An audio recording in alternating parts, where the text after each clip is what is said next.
Hello everyone, this is Pomon bringing you a Fire Emblem Fates Birthright tier list.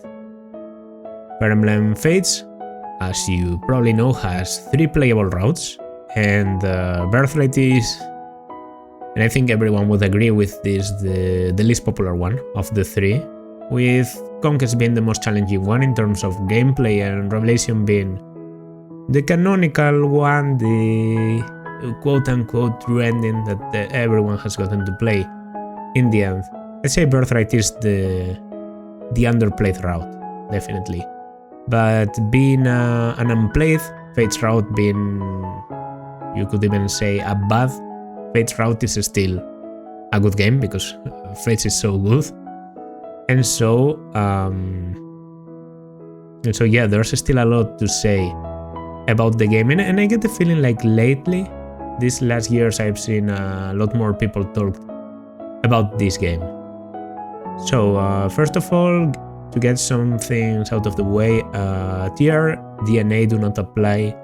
I basically added male Corrin and Kanna because I like the female designs better, and I had to discard one of them. Plus, you enjoyed Candace, Funke, Nicole, Daichi, Tarba, Daniela, Marthaik, Robin, and Lucina. Reason for that, haven't used them enough to really decide where you can place them. I feel like while the child units, I'm going to say some things about the child units, you can still say something about them. These ones vary so much depending on when you get them, like the moment you get them. Because some of them are pre-promotes, like for example, I think Nicole is always promoted into a Malignite, Daichi is always promoted into a Basara, you're always a Berserker. Daniela, you could argue, is the one you can consider a normal unit the most, because you're always going to get her in the same chapter. I don't remember exactly if it's chapter 14 or 15, but next chapter after getting Ryoma and Scarlet. So yeah, you can argue that Daniela is sort of like a normal unit, but I have used her so little that I don't have much to say about her. I just think these units have so much variability, there's not a lot to say about them, and they are also not that interesting. They are like generics. If we start talking about them, might as well talk about, I don't know, the value of any capturable unit with Orochi during Birthright, so yeah. And yeah, the amiibos I just plain have not used ever, so not much I can say about them. I know they are strong, I know they bring their own classes, Low Star, Vanguard, Strategist, and Great Lord. And I know those are pretty broken, have a lot of skill sets. I've seen things like Selena, Great Lord, and how that can almost trivialize certain maps in Conquest with tanking. But we're not here to talk about that today, we're here to talk about the base Birthright game. So, the last thing I want to mention is that I will be discussing child units. And I do understand that child units depend a lot on the parents you decide to give them, but like as an average idea as to how good a unit can be, how early you can normally get them, depending on the parent, that is obviously going to change. And guess how good the base class, the base proficiencies, and the possibilities for reclass that you have as a base option are. There is something to be said about children units, especially I feel like they are more rigid, like they are clearly more, they aren't as flexible as children units were in Awakening. So, we're going to begin talking with the first unit, a bit of a weird one, which is Hana. Hana you might not have ever played with, she's a DLC unit, you need the DLC to play with her. I myself, I think, have only used Hana once in Birthright. I'm pretty sure I've used Hana like 3-4 times, but in Birthright only once. And I got her sort of late, and I seem to remember she doesn't really scale with the level where you get her, but she's an outlaw, so that's an Orient class. one you would normally not have access to, at least easily, in this game if you discount Shura much later on. So having an early outlaw could have its advantages. I don't think lock touch should be considered as a very important advantage, because you get Kaze immediately from the route split, you also get Saizo immediately after, so if you want units to open chess with, Hana is really not bringing anything to the table. And speaking of archers, you also get a lot of archers, so it's not like she brings any unique utility, it's more so how well she can compete with the rest of the units. I'm afraid to say, as an archer, she isn't especially brilliant. She does have the niche for having, you know, magic, like a magical growth, and actually like good magical growth, very good luck. Even that, being able to get a bullion when she attacks, or like I think she doesn't get a bullion, she gets like a random amount of money or something like that when she attacks. But she's not that good at doing combat. Outlaw is really not doing a lot for her, so I'm tempted to say this first unit is going to be a flop. For a DLC unit, I was surprised with how little she brought to the table. It's cool to see Hana as a bow wielding class, because that's the thief. Like having thieves wielding bows in Fates, I did find it very charming. But a magic bow wielder in Birthright especially might be the worst incarnation of Hana possible, because you don't get access to the shining bow unless you have the renown. I know this because I've tried to use the shining bow with Sakura myself, and I know you don't get access to that, so Hana is stuck with either physical weaponry or having to reclass into something else. She's not particularly tanky. If we're speaking about fast units, you already have many options. I think she can be compared to Setsuna, and being compared to Setsuna is definitely not a good thing, so we're going to start with a D tier. Might seem a bit low for a DLC unit, but I definitely think Hana was... yeah, like she has to be one of the weakest DLC units we've gotten in Fire Emblem. Like, I'd say she's not the reason for you to get the DLC. Of course, the other like classes that I mentioned, the Amiibo reclasses and the Witch and Ballistician are very broken, but Hana herself isn't that powerful. So yeah, D tier seems okay. Alright, immediately after, there's Asugi. We're talking about the child unit here. Asugi, who's the anagram of Gaius, because he's the reincarnation of Gaius in this game, is the child of Saizo. You get Saizo immediately after the route split. I'm pretty sure that's supposed to be chapter 7. So end of chapter 7 you get Saizo. No way you get support, or at least a lot of support, because you have to depend on the My Castle. So it's logical to think that you're not going to get Asugi until chapter 13, 12, 13 at the earliest. It's one of the earliest children you can acquire. And he does have a not a very attractive class, like not a very new class, because he's just a ninja. But ninjas in Birthright are still very good. You do face a good amount of mages at times, and if Asugi has a strong mother, you could maybe build him into just a very powerful, very tanky ninja. Maybe take advantage of his good magic growth. He has a good magic growth that he sort of inherits from Saizo, but Saizo himself doesn't ever get to make very good use of it. If you pair Saizo with a mixed or a purely magical wife, the Asugi that might result could be able to do like a very, very, very big amount of damage with the flame shuriken. So yes, due to that, ninja being a good base class, like having a good built up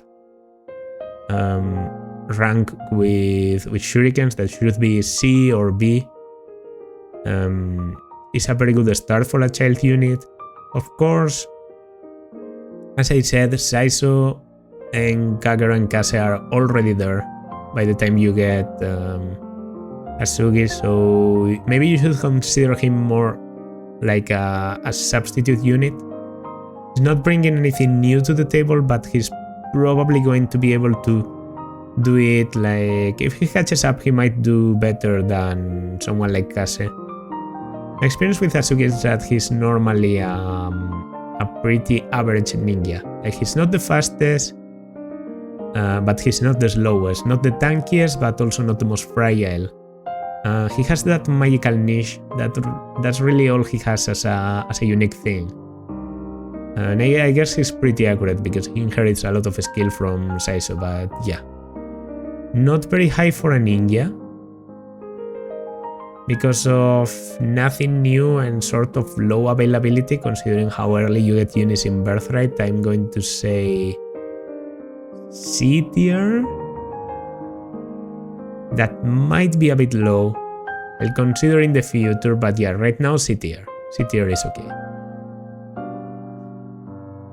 Alright, then Azama. Azama, long discus unit. Okay, finally like a proper normal unit. You get Azama, I'm pretty sure he's chapter 8 join. He joins at the same time as Setsuna and his leash, Hinoka. He's a healer, he's a monk, and by the time you get him, you already have another 2 healers in your army, those being your maid/butler and Sakura. Now Azama does have a very interesting niche with the fact that like a bit of an opposite to Asugi in that sense. He has a lot of strength growth, even though he's a healer.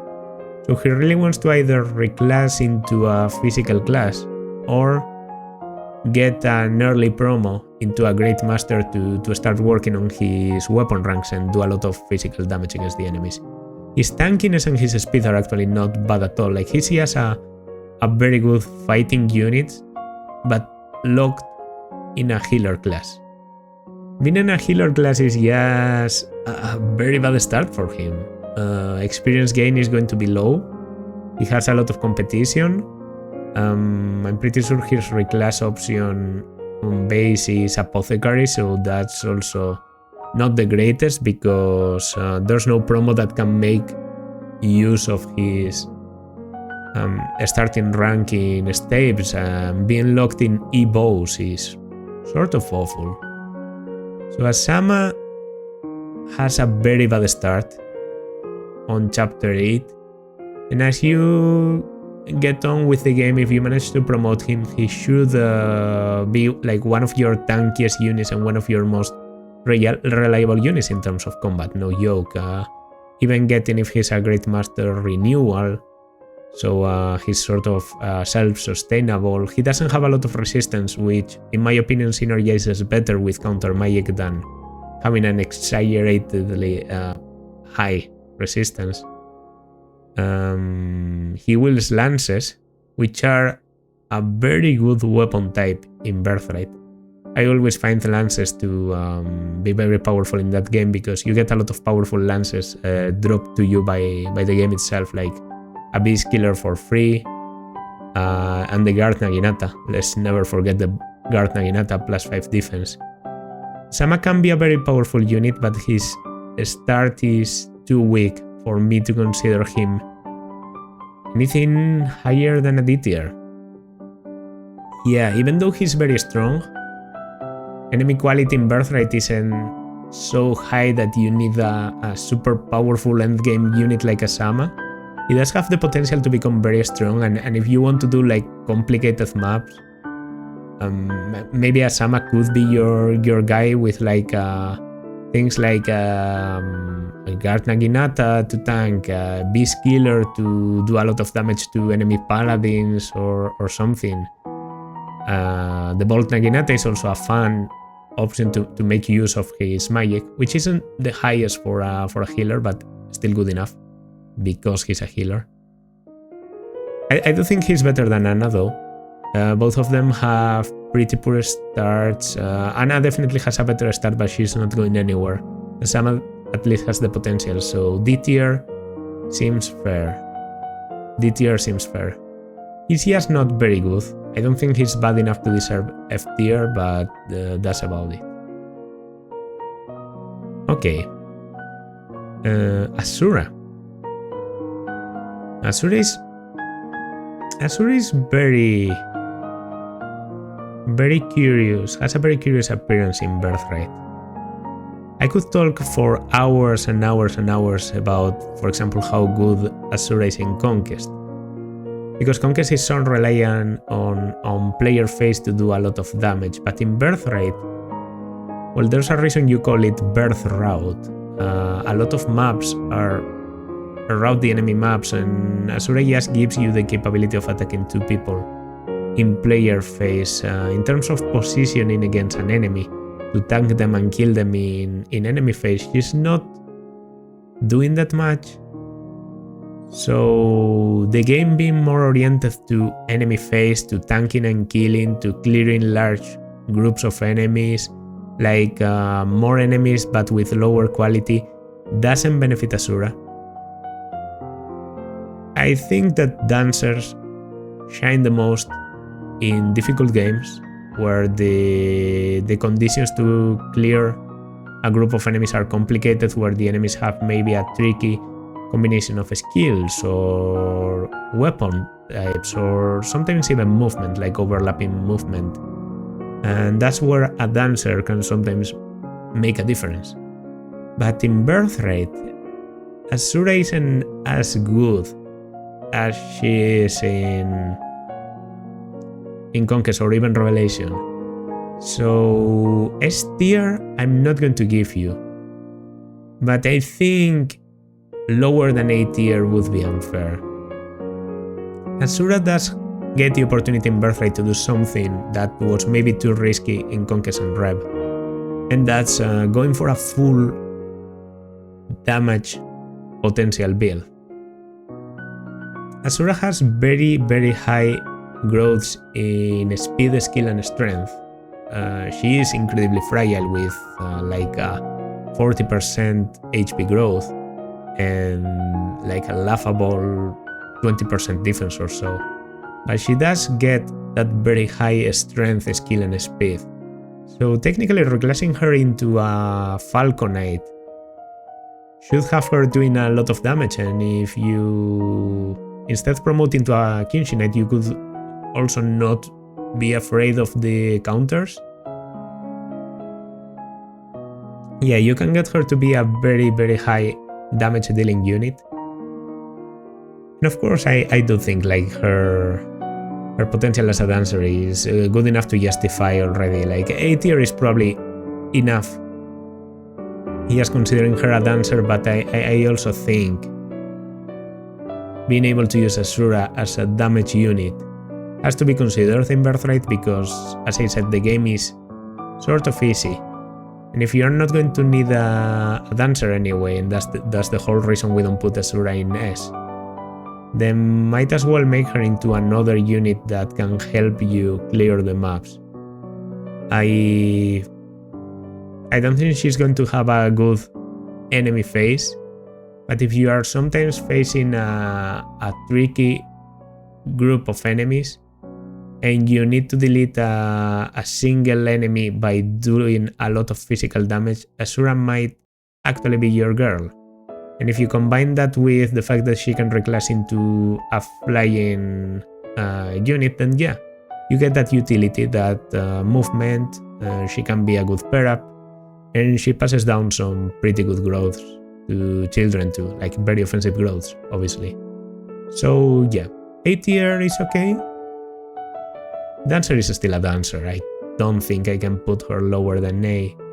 If I find like put too many people in A, she might go down to B, but I'm not putting her on S. That's clear to me. Not in Birthright. Not in Birthright. Because this is definitely not a dancer-friendly game. Not a game where a dancer can really shine. Okay, another child unit. Caeldori. I actually think Caeldori is among the strongest child units in Birthright. It of course depends, but Tsubaki is a unit you get very early. You get to use him during Chapter 7, which means you can already start building up that rank. And he also has a very fast growing support with both Sakura and Hana. If you pair him with Hana, the resulting Caeldori will be like purely physical and very fragile. If you pair him with Sakura, she will be more balanced, but also have a lot of magical potential to use the Volt Naginata. And I actually think that build might be where Caeldori really shines, because Caeldori has a personal skill called something like Prodigy Child. The other personal skills I didn't really mention, but this one is getting money, this one is just waiting and recovering 10 HP, which is cool but not crazy. Passive recovery of health, and sort of like a weird counter that doesn't really matter because he has to not have a weapon equipped. But this is an actually relevant personal skill, because it gives her extra damage when her strength and magic are weaker than the enemies.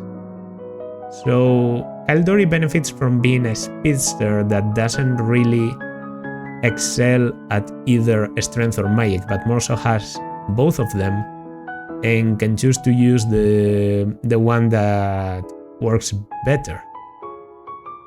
She has some very good starting bases. She comes with a Sword Catcher in her Paralog too. She has a pretty easy to grind Paralog, like a Paralog where the enemies are sort of weak. Starting class is very nice.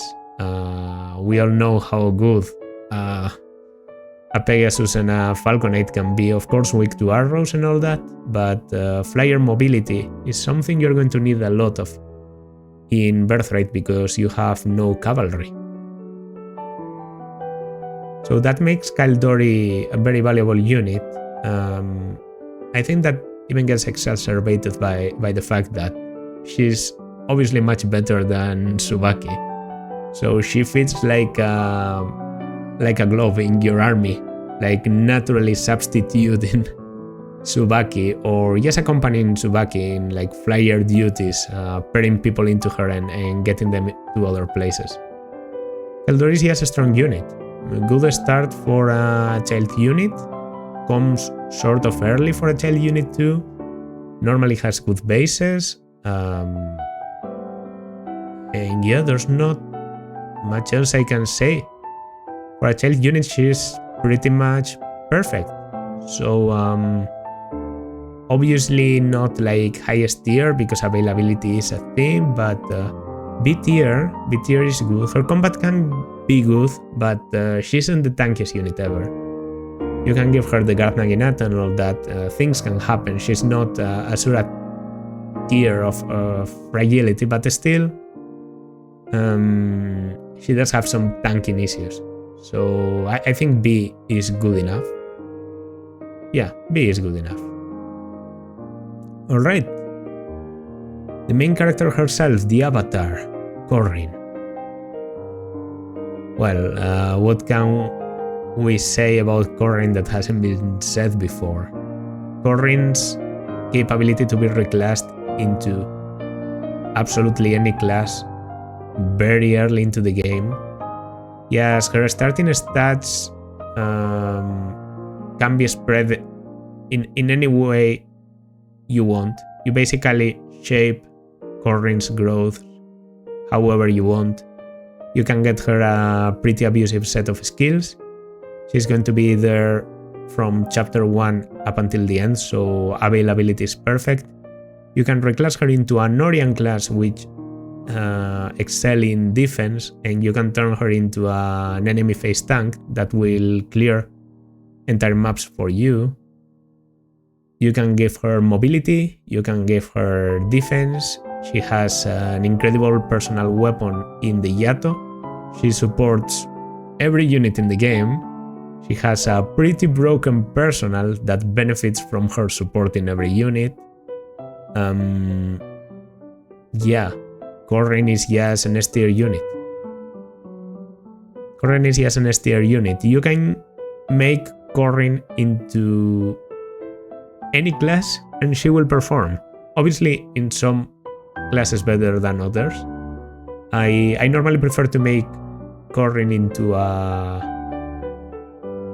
a sword wielding class so that they can take advantage of the Blazing Yato, Noble Yato, and later on Blazing Yato to deal damage against the dragon skin of the final boss. But it is true that there are very broken builds like Malignite or I don't know. Like Dark Knight is also very broken, but you still keep the sword. There's a Sniper Corrin that I've seen and works very well. A lot of good classes allow you to keep the sword, so that's normally why I tend to do it. Like there's Master Ninja, there's Master of Arms can be very funny. Normally to get life and death and then reclass into something with range, but it's still pretty cool. Yeah, Corrin is just an incredibly flexible unit. She has virtually access to every class in the game. Female Corrin can be friends with Rinkah and Midori, which gives her access to Apothecary and Oni Savage, which on base are the only Hoshidan classes that like a lot of people have trouble getting into. And yeah, by getting that, Corrin is able to access like any trick, any class tree, any skill, and any build, and probably performs better in that build than anyone else because she gets to reclass and start trying on that earlier than anyone. She normally snowballs into one of your best units, so yeah, S tier unit all the way through. Alright, now to talk about Dwyer, not a very high performance unit here. If we talked about Azama's trouble catching up with the previous healers like, Felicia or Jakob are bringing a lot to the table, and then there's also Sakura, and here comes Azama. Imagine that a healer comes even later down the line and tries to get a unique spot. Well, that actually works pretty well for Dwyer because he is a Norian child. He gets a set of Norian classes, which are Troubadour and Cavalier. And reclassing to Cavalier should actually be considered very seriously, because a cavalry, as I said, is a rare thing to find in Birthright. They are normally tanky units, and if Jakob decides to marry an early game unit with good stats like Hinoka or Oboro, or even Corrin herself, the stat line on Dwyer will allow him to turn into a cavalry. It's true his starting weapon ranks aren't going to be great to compete with someone like, I don't know, Silas, but even so, having access to cavalry is very good. And the access to a strategist is also pretty nice. I find that Butler and Maith are not that good because shurikens are so common in Birthright. Like in your own army, you are going to get to use shurikens anyway. You have Kaze, you have Saizo very early. So you normally do better as a strategist. And promotion into strategist gives you a cavalry, so 8 movement, full on like heavy damage with tomes, which you also sort of lack in Birthright. Yeah, you can basically go both ways. You can marry Jakob to a physical partner and go cavalry. You can marry him to a magical partner and go strategies with Dwyer. Now, there is a big problem with Dwyer, and that's you either get him early and handle the fact that you have a pretty mobile but still not useful for much healer, or you get him later and then you deal with the fact that availability isn't that good, and by that moment you have gotten the opportunity to train a lot of your units. So availability is a big problem here, especially because Jakob comes very late if you are playing with male Corrin. When I say very late, I mean almost one of the last units you get on chapter 15, which would be the Wolfskin chapter. So by that point you're already getting into Nord, that's the point where you get Jakob and you have to start building the support to get Dwyer even later down the line. Yeah, it just doesn't work that well for this guy. Of course, if you get Jakob very early, like with female Corrin, Dwyer could be there around even chapter 10, but that's later than Azama, later than Sakura, later than Jakob himself. I just think this guy's availability is a big problem. Norian classes are good and all, but yeah, I'm going to put you above Asugi due to the Norian classes and the cavalry and all that, but I don't think you're at the same level as Caeldori. Because Caeldori actually works well no matter when you get her. Subaki is very early anyway, and yeah. The possibility of Jakob being a late joining unit, you know, the existence of late joining Jakob implies the existence of a late joining Dwyer. A late joining Dwyer just pulls your average down so much that they have to put you in B tier. Otherwise you would probably be in B tier. I think I said B tier before, I meant C tier. B tier, you could probably be even above Caeldori, but right now, yeah, you're in C. Yeah, that's good. Alright, Felicia. Well, Felicia I actually think is very good. As I said, if you get male Corrin, Felicia is going to be there pretty early, and in my opinion she's like one of the best healers in the game. Reclassing into strategist makes her into an absolute monster and a magical damage dealer that severely outclasses people like Orochi or Hayato. Also a pretty good healer, good speed. Access to Norian classes isn't going to work that well because her reclassing option is Mercenary, and well, Mercenary Felicia has been tried in the past and it has it can be fun, but it's not the most useful, let's just say. Overall, I think Felicia is one of the most solid recluse out of the Norian side, and being able to turn into an strategist so early in the game, like already you could be looking at chapter 8 strategist, for example. Maybe chapter 8 isn't the best example because chapter 8 is so filled with sand, but chapter 9 strategist. Now that's a powerful unit. On the opposite side, we do have to acknowledge that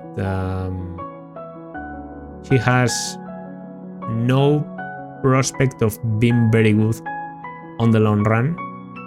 She's probably going to get killed by any physical enemy that's in the endgame, and there's a good amount of physical enemies that are very dangerous, like generals and such. And the overall, even though mobility is valued, something that's even more valued maybe in the endgame is having a good enemy face, and Felicia just doesn't have that. So while I do think she's good, and she has like similar, unique capabilities to Azura, I'm going to knock her down a little bit and put her here over Caeldori. Because you don't provide dancing, your late game potential is a bit worse. I might be a bit harsh, like too harsh here on Felicia, but I'm going to put you down, yeah, and save these high places for even better units. So that leaves you on B tier. Okay. Hana. Okay, Hana. Chapter 7 unit, very early recruit, and a samurai. A samurai is a class you're going to get really tired of, because it's one of those classes that were so obviously popular that the intelligence system decided to give it to everyone and their mother, quite literally. So you get 4 samurai base class units, 3 on first generation plus a child unit here, Hisame. And I would argue that Hana is the worst of them, because she has no personal weapon. Her stat distribution does have good damage, but she's a bit too fragile. She's fast, but then again, any samurai is fast because the class just provides you with a lot of speed. And most of the enemies you're going to fight are Norian, which means you should be doubling anyway. So being so fragile, you are actually scared of taking the counter from the enemies. And, you know, being dodgy but not that much, not having one to range, like good one to range, like, well, obviously Ryoma does. Hana just isn't that good. She comes early, and technically that should mean you get to train her a lot. And it does, in a way. But there are better units to invest your experience on. In terms of a good unit to fight with swords, you already have Corrin by that point, and you're going to get Hinata very soon to substitute Hana and basically leave her. She's going to look very bad when you compare her to Hinata, especially considering Hinata doesn't need investment by the time he appears. So yeah, Hana just isn't very great. She comes early, and that's valuable. So at least I think she does have a better start than Azama. So C tier. C tier could be good enough. Haven't put anyone yet on C tier, so I don't know. But I do feel you're worse than Asugi and Dwyer, because Asugi and Dwyer at least have better starting classes, and stat distribution can be turned into a good one depending on the parent. Hana's, you know, high fragility. I'm pretty sure she has like a personal like 30% defense growth, even 20 maybe. I know she has sort of higher resistance, but it has no use at all. You could turn her into a ninja maybe by pairing her to Saizo. Then she could be decent at countering Mei, yes, but her HP is also not crazy. I just don't see a lot of use for Hana without heavy use of reclassing. And reclassing is sort of limited on the early game, so yeah. It's much better invested on someone like Felicia or Corrin, so C tier is good enough. Ooh, alright. Shit unit incoming, Hayato. Hayato is bad. I feel like I can say this with no doubt. Hayato is pretty bad. Comes on late chapter 8. Am I missing any chapter, or is it chapter 7, which is 40 India, where you get you get Hana, you get Tsubaki, Sakura, and by the end you also get Saizo and Kagero, and then the next chapter is when you get Hinoka, Setsuna, Azama, and by the end I'm pretty sure Hayato joins by the end of chapter 8. The thing is, at that point, Hayato has to prove to you that he's a capable mage. And the competition for him, for that spot, because you're not going to bring a lot of mages in here, is Orochi, who might have her own problems, but at least she's able to do a factor on damage on a single hit. And a potential reclass of Felicia, which would completely humiliate Hayato. Hayato instead is going to come into your army at a very low level. He might even be like level 5 or so. Sort of trying to look like a trainee, but not having the growths to completely justify that. He has like a niche reclass into an Oni chieftain to maybe benefit from both physical and magical growth and turn into a strong Oni chieftain. And Oni chieftain Hayato is pretty fun to use, but in the end, joining class, joining bases, growth potential being very subject to just getting lucky, is not very good.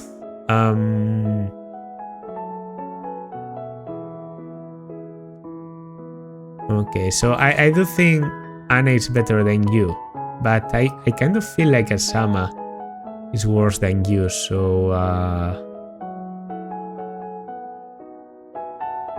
is Azama worse than you? Really? No, at least Azama, like, you can do some very funny stuff with Azama. In this game, the Heart Seal can reclass you as early as any level you want. So if you completely sacrifice Azama's, you know, if you completely sacrifice your first Heart Seal to reclass Azama into something, you can turn him into, for example,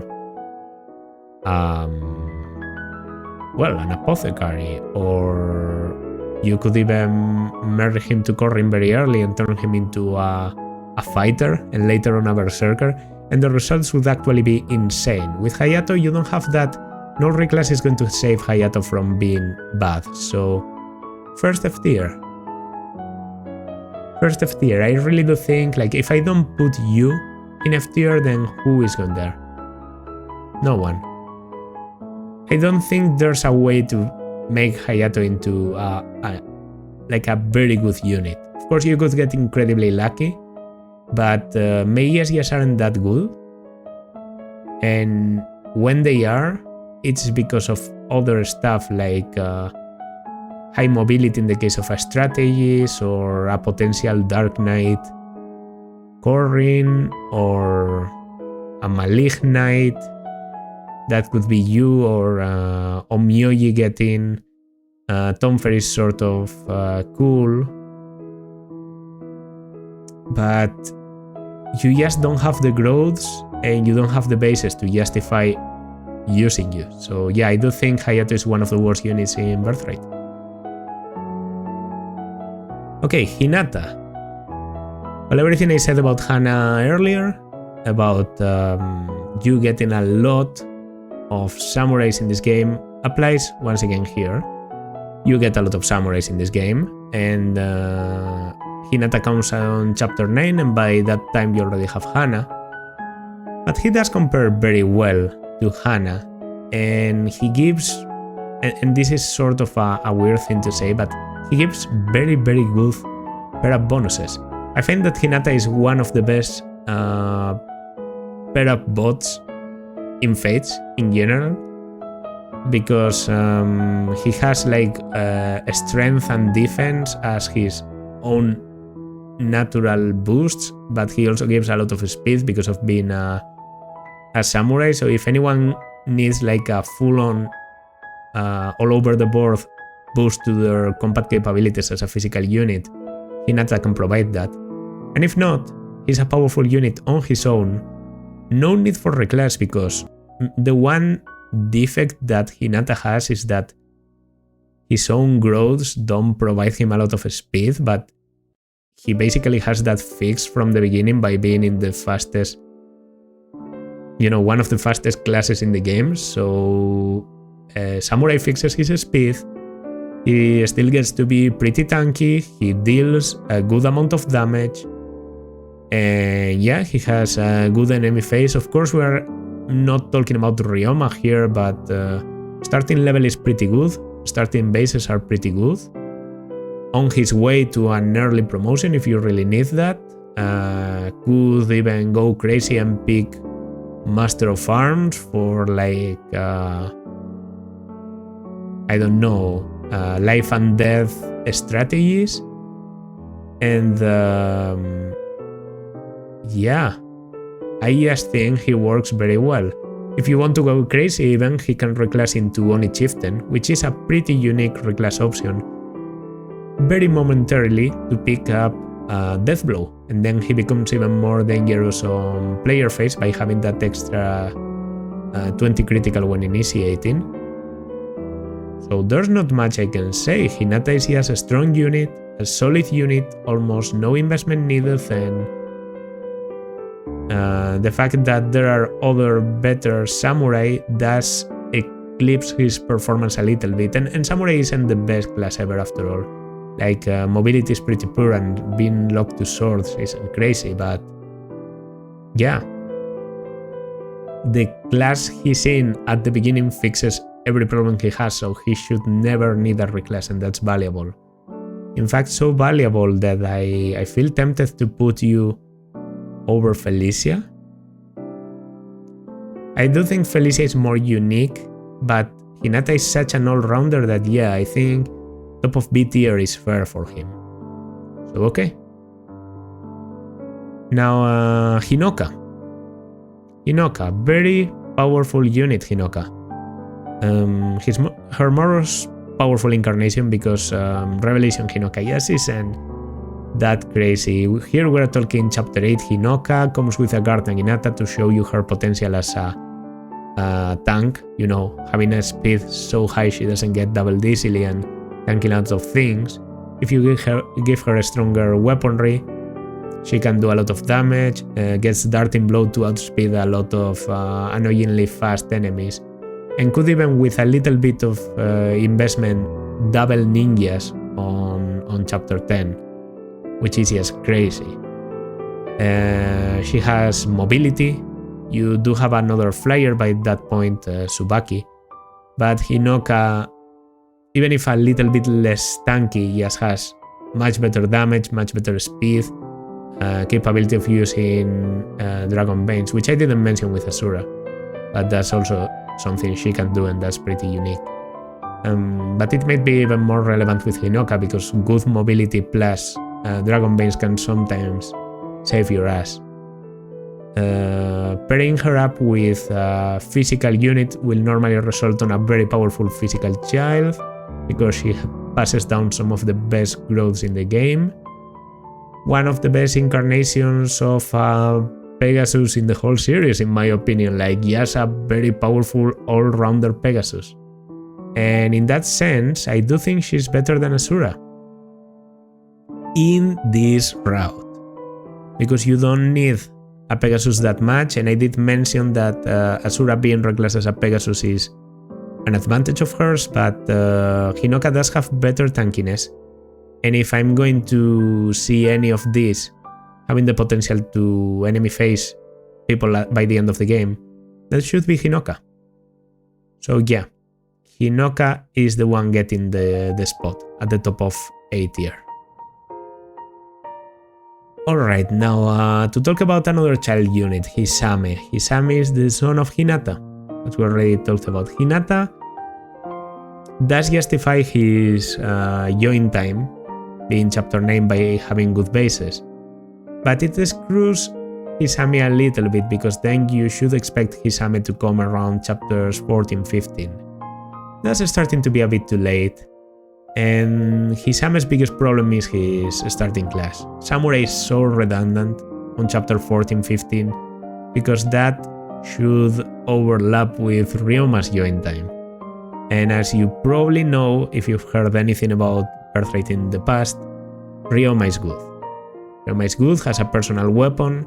Hisame has none of that, has an incredibly relevant personal skill. I didn't talk about her personal skill, but it's also amazing. It boosts damage by 2 to to everyone in 2 spaces around, so Rallying Cry is very good. But here we have plus resistance when waiting. Yay! So Hisame, I feel, is always looking forward to a reclass. And yeah, you can reclass him pretty easily because by the time you get him, you should have more heart seals available. But even so, wasting a heart seal on this guy just to turn him into what? Like a ninja that uses calm to tank slightly better? I don't know. Maybe your mother is Hinoka, so you decide to turn into a Pegasus. Maybe your mother is I don't know who else it could be. Oboro. Oboro actually makes a pretty good mother because then the support with Hinata grows pretty quickly and you can get him around chapter 13 maybe. Like his stat line is okay because he's the child of Hinata, but Hinata is just superior in every sense, and also his starting class is so redundant. So around Hana's level, but I do think Hana at least has the advantage because of the availability. They are very similar in a way. Hana is more fragile, he's more of an all-rounder. More than Hinata even. I'd say he's a bit speedier and a bit less tanky than Hinata, so he's just average all over the board. The one thing that Hana has over him is availability, so that's enough to put him over you. But yeah, C tier because C is the average tier, and average I think fits you very well. You're the most average unit that has ever averaged. Izana, yeah, that's true, you get Izana. You get Izana in this route. I almost forgot. You get him like a chapter after you build the Hot Springs level 3. Wish I was joking, but that's actually his recruitment condition. Which means he's tied to the My Castle and should come pretty late, around chapters 21, 23. So we're talking about a late game unit. And unlike Conquest, where maybe having an Omyoji with Rally Luck and Rally Magic should be valuable, and he's having a high stave rank is pretty cool to, you know, give a boost to everyone around. Izana doesn't bring anything new to the table, and this is no longer like an Asugi or Hisame problem where, you know, I recruit to you sort of late, maybe decide to wait a little bit before getting you, maybe get you level on chapter 18, and by that point, you know, maybe I have trained another samurai. Here, this guy is just overlapping with the mage / staff bot role that you have definitely fulfilled by this point in the game. He's also not very fast. He comes late, he's a good substitute unit, like in case everyone has died. In an Iron Man I could see myself using Izana. Outside of that, he just doesn't work that well. If there's a unit that's worse than Hayato, it could be him, but I'm seriously considering which one is worse. Yeah, no, at least you can train Hayato. At least Hayato is there for longer, and as I said, only Chieftain Hayato can get to be powerful. Izana just isn't. He's not good, doesn't have good stats, and all the utility he could provide you will only be useful in case everyone else that could do that has died because he comes so late. Alright, Jakob. Jakob is very good. Jakob is better than Felicia. Second joining Felicia, I didn't talk a lot about, but of course early joining can reclass into an strategist. Second joining would be a bit late on chapter 15, and she's actually pretty decent because of the flame shuriken and all that, but nothing too unique. Second joining Jakob is absolute garbage. Completely unsalvageable, but normally that's okay because you can either use him as a staff bot or simply ignore him. But early joining Jakob is a beast. And when I say a beast, I mean a beast. Unfortunately, and this is pretty weird, he has a bigger competition for the cavalry spot in Birthright than he has in Conquest. It's true you can have multiple cavalry, and that would be, of course, very good. But Silas just seems to get... I can never decide whether to call him Silas or Silas. Silas, let's say Silas, has definitely the spot for your like prime peak performance cavalry in Birthright, with very good ranks.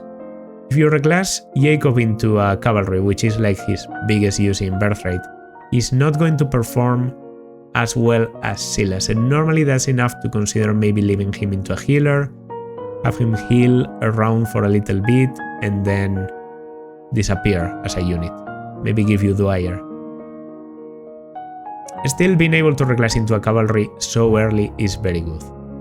Technically, you could reclass him before going into Chapter 7, and so you would have a cavalry during Chapter 7, which is just so powerful. And if you grind his weapons, he's going to have a lot of time to do so, and will probably reach A rank or at least B rank on both lances and swords by the end of the game. As I said, enemy quality isn't that good, so tankiness should be more than enough, and he also provides some crazy bonuses to Corrin when paired up, namely -3 damage taken and +15 evasion. So very valuable for like a dodgy Corrin build. Not better than Felicia in this route, because second joining Jakob is so bad it averages you down a lot. In Conquest I will try to ignore second joining Jakob more. In Birthright, yeah, he's not that good. Healing is there, but support with daggers has been devaluated by having so many ninjas so early. So let's put you on B tier and forget about you. That's okay. Ugh, Kaden. Ugh. I hate Kaden as a character. As a unit, I have to admit he's sort of unique because he's a shapeshifter, he's a kitsune, meaning he uses beast stones. In this game they don't even run out, so you have like a completely different type of unit, very fast, very dodgy. With the appropriate type of beast stone that you get later on, he can deal a lot of damage, and he is almost invulnerable to magical damage. I've always found Kaden to be... I don't think he's as good as... I don't think the Kitsune are as good as the Wolf Skin, and I think everyone will be with me on... like, when saying that, because yes, he's fast, but most of the enemies are weak, like are pretty weak to being doubled anyway, because they are Norians. Yes, he tanks magic, but is that very relevant when you don't have a good enemy face against magic because you don't have one to range? And I don't know, you can try and dodge most of the enemies, but the fact remains that physically you're not that tanky, so you depend a little bit too much on dodging. So I don't think Kaden is that good at fighting, and he also comes sort of late. We're talking chapter 12, so it's not too much, but he's a bit later, considering Birthright is so front-loaded with units. So I think Kaden is just okay, he's average, he's okay. He's just unique, and reclassing will be pretty difficult for him because having only Beast Stone as a base rank is not going to benefit you in any other class. So the one thing that I can say about Kaden is that yeah, Kitsune is pretty unique. That's about it. As a character, sort of meh. Well, he does have one thing going for him, and that's beast effectiveness. There are a lot of cavalry enemies in Birthright, so at least he has utility against the cavalry. So I should consider that, like, already makes you better than Hana, having that permanent effectiveness against all the paladins. You are like a natural enemy of a Dark Knight. You can just run up to a Dark Knight and destroy him. Can probably even one round a Great Knight. So against Cavalry he's pretty good. Sort of your anti-cavalry option. Better than you. Let's say better than you. High C tier, yeah. Slightly above average, highest in the average, that's okay. As I said, join time is not crazy, but that's sort of compensated by your uniqueness and your beast effectiveness. Alright, Kagero. Kagero is a ninja, and she is very good. She's very good. She's quite fragile physically, but she has some decent resistance and most importantly a lot of speed and like a fuck ton of strength. Like it's incredible how high her strength growth is naturally. So we are talking about the highest damage dealing ninja out there, unless you build Asugi exactly for that purpose or Corrin or something. But like in the original game, like in the base game, Kagero is normally going to be your highest damage dealing ninja. That comes in exchange of being a bit fragile physically, which shouldn't matter because normally you just kill mages with your ninja, and supposedly she is less accurate than other ninjas, but shuriken have very high hit naturally, so you normally don't even notice it because 120 hit is still 100. Normally Kagero barely reaches 100, sometimes you will see a 95%. She is going to hit everything anyway. So yeah, I do think Kagero is very powerful. She joins at the end of chapter 10. That is sort of late, considering all the ninja you get. By that point you already have Kaze and you already have Saizo. And yeah, it is true that being fragile makes her a bit worse than Saizo, so she's not like peak ninja performance ever. But at least a better unit than Kaden I think she is. And better than Caeldori. Better than Caeldori? Yeah, better than Caeldori. So, not better than Jakob, obviously, but in there, on the B tier, among the good units, is pretty fair for you. She also has like the option for an interesting reclass to get Basara, Rent Heaven, do massive damage. Having a skill activation on a ninja is pretty funny normally and results on a lot of surprise kills when attacking an enemy for weakening. But Kagero really isn't a ninja that weakens. She's a ninja that kills, and that's sort of the reason I put her on B, because most ninja have a bit of trouble killing. Kanna. Right, Kanna is the daughter of Corrin, or the son of Corrin, opposite gender of the one you picked for Corrin. And she might be the most flexible unit aside from Corrin herself in the game. Now the thing is, she doesn't benefit from that flexibility, because while Corrin gets to pick a good reclass option and reclass immediately very early and all that, Kanna is stuck on being a dragon on base by the time you get her. So her base ranks are going to be swords and Dragonstone. Dragonstone shouldn't benefit her in any way, unless you want to reclass her into a Kitsune, which could be the case. You could, pair together with Kaden, transform her into a Kitsune, and by reclassing you keep the Dragonstone rank. But I'd say that's not optimal because Kitsune isn't that crazy. It's definitely much better to do that, for example, in Conquest with a wolf skin. And then the sword rank can be used, but having a seer rank sword is like not that crazy. So normally I tend to keep Kanna on her base class, where she just does okay. The dragon tanking actually works pretty well in this game. The Norians can do damage, but they don't have ninja like they do in Conquest, so weakening you is not an option. They can bring mages, but sometimes they forget and you fight a pack of physical enemies. They don't do a lot to Kanna. Kanna can be a serviceable unit. She's just okay.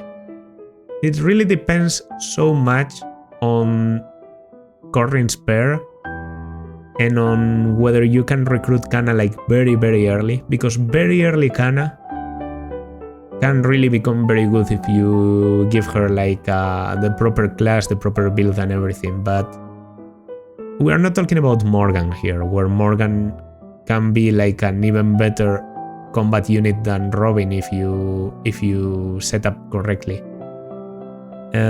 We don't have the Yato. We don't have the same personal skill. Draconic Hair is pretty good. She recovers passively a bit of health with when the Dragonstone is equipped, but it's not supportive, which is Corrin's skill, one of the best in the game. So yes, average. Yes, average. Of course, like if you having Norian classes is the reason you are there. Obviously, Kanna has to be too, because she can get any class. But I do think Kaden is better.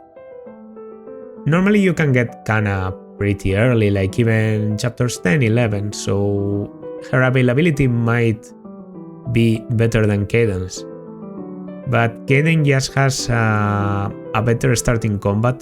Kaden's starting stats are sort of good, and Kanna just does dragon things without shining too much, in my opinion.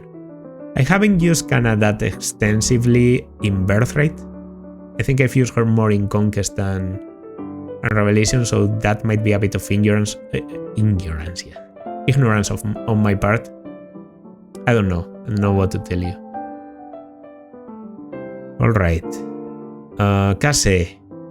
Well, I did say earlier that sometimes ninjas have some trouble killing enemies. And I was talking about Kaze. Kaze is not crazy. And Kaze's big problems in Conquest were sort of compensated by the fact that you don't really have a lot of other ninja available. You can reclass Laszlo into a ninja, you can reclass Corrin into a ninja, you can maybe marry someone with Kaze to reclass them too. But mostly, Kaze's base Shuriken rank is going to justify getting him on Chapter 11 Conquest. Here you get him earlier. By the start of Chapter 7 you already have Kaze available, but in my experience he doesn't get to do a lot. You fight a lot of armor in that map in Chapter 7, and he just doesn't deal with damage against them. He's normally on chest opening duty, like you just have him go down and open the chest while the rest of units do actual combat. And then by the time he regroups, it's like a little bit too late, because proper units like Jakob, Corrin, and even Tsubaki are done with the fighting. I don't know, even Rinkah has like more of a tanking niche than you. Kaze he might be the fastest even among the Birthright units. Like he has a very high speed growth, but that would benefit him more on a slower class. His low strength doesn't really synergize well with having to use shurikens, and then that is, exacerbated by the presence of Saizo coming very early at the end of Chapter 7. and Kagero, who can just one round some decently tanky enemies, like, I don't know. I could see Kagero easily killing a hero from full health, or a paladin, with no effective damage. Kaze really relies on effective damage, criticals, bullshit ensuing. So I guess my point here is there's no point in using Kaze, and that's a problem. He's so replaceable. I do think he's worse than Asugi. I don't think you can put him on D tier. That would be just plain unfair because he comes so early. But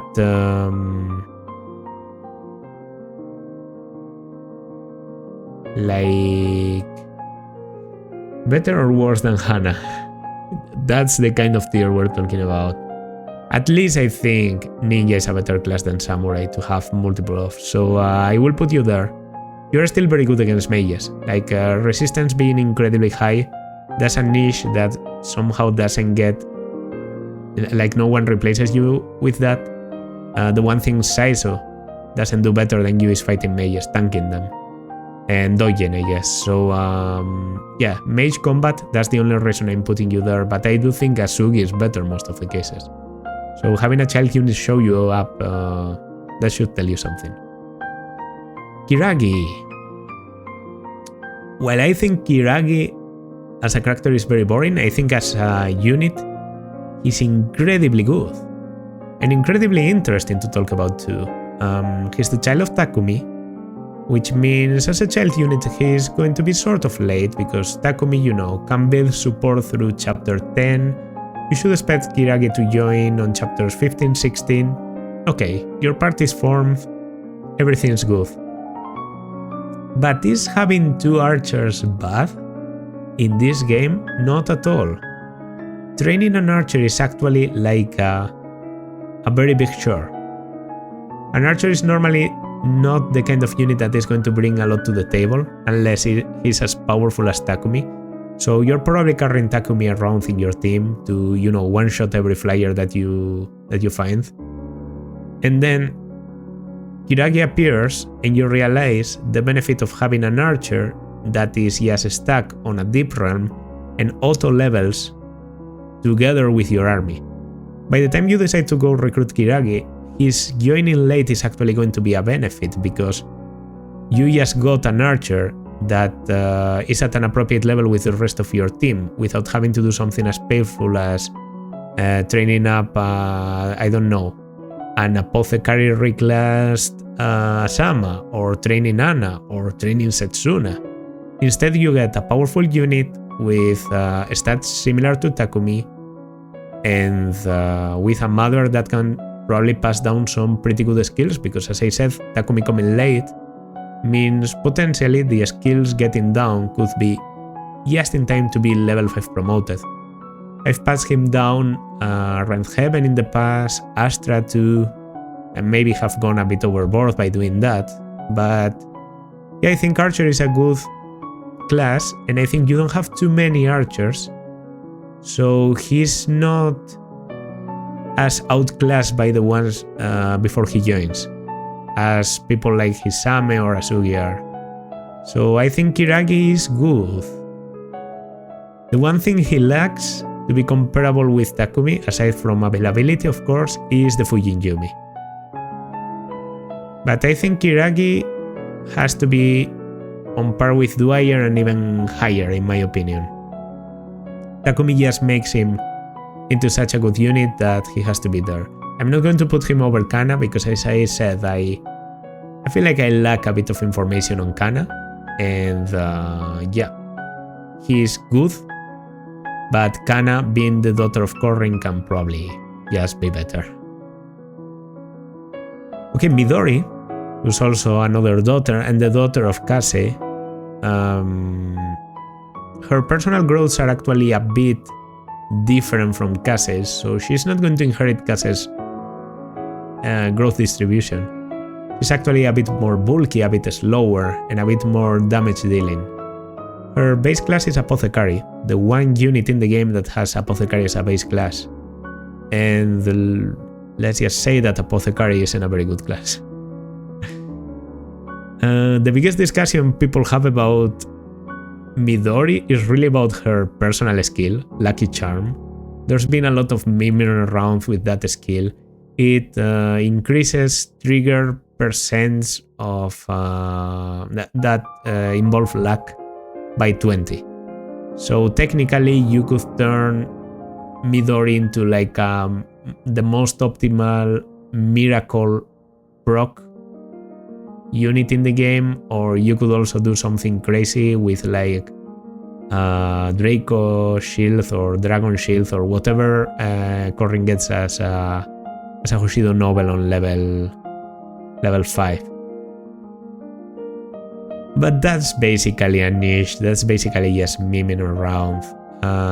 Truth be told, while Apothecary is a pretty funny class, Midori just doesn't have the best combat, and starting rank on bows is not that good when compared to Kiragi, because Kaze normally doesn't, he might not pass down his own growths, but he passes down pretty average bases.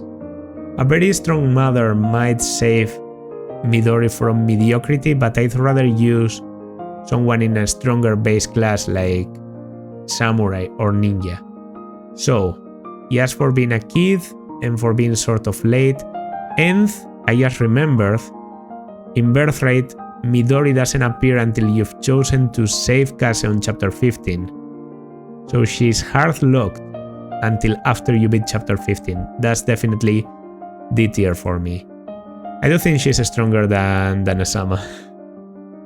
Because at least there's the potential to have a very good Midori. But D tier. Being hard locked by the story, that's something that, you know, children unit are supposed to benefit from, and she's coming later than all of this. Potentially at the same time as Kiragi, but Kiragi should just be superior in every aspect. So 1 tier above you sounds okay. Alright, another child unit, seems like we are running through them now, is Mitama. Mitama is the daughter of Azama. And that's a problem. That's a problem because when I tell you, for example, the son of Hinata, of Hana, of Kaze, you understand that to train the support of those units, you just have to pair them together with someone else. And as I said, a lot of people benefit from having Hinata as a prep bot. Hana works very well, she gives a lot of speed. Kaze obviously gives a lot of speed. And Takumi might not give the best buffs, but he does benefit sometimes from having a prep bot himself, because he is just a bit of speed away from doubling certain enemies. But Azama is a healer. You don't normally want him to be paired up with someone, and you don't want him to have a pair up, and you don't want him to face combat, basically. So training Azama's support is going to be slow. You do get him at chapter 8, but I think it's a fair assessment to say you shouldn't expect to get Mitama earlier than chapter 18 or so. Unless you're doing very extensive grinding or really focusing on Azama, you shouldn't expect to get him married very early. Now, he does have a quick support with Hinoka, and Hinoka actually makes for an amazing mother for Mitama. So you could get a, I don't know, chapter 15 to 16 Hinoka mother Mitama, and then that's a pretty decent unit. But once again, she faces the same trouble that Azama had. She is locked. She is locked into a healer. And even worse, her good strength and her good stats aren't going to be as good, because if she promotes by using an offspring seal, she's not going to turn into a great master which can use lances. Because she's a female, she's going to turn into a priestess which uses bows. And that's just not as good, because it doesn't give you good enemy face. And Azama doesn't pass down his amazing personal growth. He actually passes down like a bit of a a slightly more fragile, slightly faster version of them. So she just isn't as good as Azama on the endgame. She comes pretty late too. She's basically supposed to be a staff bot, which you have a lot of. And I don't think she's worth using most of the time. Curiously enough, when I played Birthright, I did use her and she was good. But I'm smart enough to know that was sort of a fluke and like a lot of coincidences combining. Like a lot of my archers died, some of my healers weren't doing very well, so a substitute unit worked pretty well. It was also a Hinoka mothered Mitama, so I've said a lot of units already that Hinoka is a very good mother for. You can probably guess that she can be the mother of, she can be married to just single guys, so you have to take a decision. Are you going to invest those growths on a unit like Mitama, who's a healer, or on an actual good combat unit like Asugi? The choice is pretty clear there. Well, I do think you are worse than Azama, because training Azama is bad, but getting you basically requires training Azama and then I have to train you. That's about it. Not putting you in F tier because as a child unit you have the potential to do a lot, but yeah. But you know who's going into F tier? Mozu. I'll have no discussion about it. This is Birthright. You can train a lot of units with very good stats and you have very easy access to the archer class. I think the archer class is actually one of the things that save Mozu as a unit in Conquest, because not a lot of people can turn into a sniper and do like massive damage with bows. Not a lot of people can turn into a Kinshi Knight, which can be good situationally. But Mozu just isn't good in Birthright. She comes after chapter 7, so there's actually like a lot of units that have come earlier than her. On a chapter where you normally decide to use the Faceless to train one of the many units you have just gotten. Saizo, Orochi, Kaze, Hana, Tsubaki. Why would you use Mozu really? Yes, because he has good growths. Almost everyone has good growths. Yeah, she's slightly better. By the end of the game, she might be slightly better, but not better than Ryoma. She doesn't have the good reclass options that Silas has unless you go very crazy. She can have an A+ support with Oboro to reclass into a Spear Master, and I've heard that's sort of good, but yeah. Actually, just because of that, I'm going to put you over Izana, because Izana does come very late and you at least have the availability, but training you is such a pain that yeah, Izana deserves to be over you, because anything you do has to be after training. Izana might be bad, but he's average bad with no investment at all. So if you have 15 units by the end of the game because someone died, just deploy Izana and you have a healer. If you deploy Mozu, that's either a sacrificial lamb or someone you trained. So yeah, I think F tier there's absolutely no discussion as to why you are F tier, so I'm going to put you there. Now Oboro is very good. Not a lot of people get a Spear Fighter as a base class. In fact, only Oboro and one of the sons, Shiro, does. A Spear Fighter, as the name implies, uses spears, can get to use the Water Wheel, which is probably the best S-rank weapon in the game, because it gives the same effects as the Guard Naginata. +5 to defense and resistance, so tankiness is incredible, but it also deals a lot of damage. Like a lot of damage. So she can be very tanky, she is still sort of fast, she can have a lot of good effective weaponry like the Killer Lance or the Blessed Lance. She can also get to use a javelin to attack from the distance. Lances are just very good, and when you can't get a million of cavalry, Spearmaster sort of becomes your cavalry on foot option. So she might not be Silas, but she's still very strong. I've put her on par with Hinoka in terms of combat. I actually think her combat is better than Hinoka's, but Hinoka does get the mobility. Now the thing is, Hinoka can reclass into a Spearmaster. And then she's probably better than Oboro, but you do have to make the investment. It does make Hinoka a bit more flexible because Oboro's reclassing option is Apothecary, and Apothecary just... it's okay. You could reclass into a Merchant after promo, and then you still get to keep using the lances while training up the bow rank, but E-bows is horrible to train late.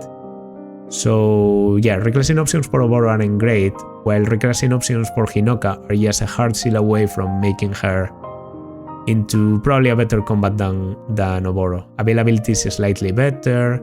I'd say speed, like having a bit of overkill speed is better than overkill defense. Defense is very valuable in Birthright because not a lot of units are tanky, so I am tempted to put Oboro over Hinoka, but I do think Hinoka is better. Dragonbane use, growths just are slightly better. These units are sort of on par, so a slight advantage to Hinoka is going to give her over Oboro, but I think they are very comparable, very comparable. Okay, here's Orochi. I did talk about Hayato earlier, and I mentioned that he has to compete with potential reclass strategist Felicia, but also with Orochi. Orochi comes by the end of chapter 7, together with Saizo, and she is a mage, and she can do two things very well: deal a lot of magical damage and be very accurate. That has always given her in my mind a very specific niche in being like one of the best dual strike units in the game. Like if you put Orochi as the unit that dual strikes together with you, she's normally going to add a lot of damage and very accurately so to the enemy. She also has the capture personal skill, which means she can recruit a lot of people into your ranks, basically all these people plus almost every generic in the game. So there's the potential to build yourself an army of sacrificable units with Orochi. Well, technically everyone is a sacrificable unit, but you know what I mean. But Orochi herself faces some trouble. First of all, Omyoye gives a bit of speed, pretty good speed actually, but her personal growth of speed is 20%. Orochi shouldn't be doubling anything, even by the end of the game. She's going to focus on doing a single strong attack and making it hurt.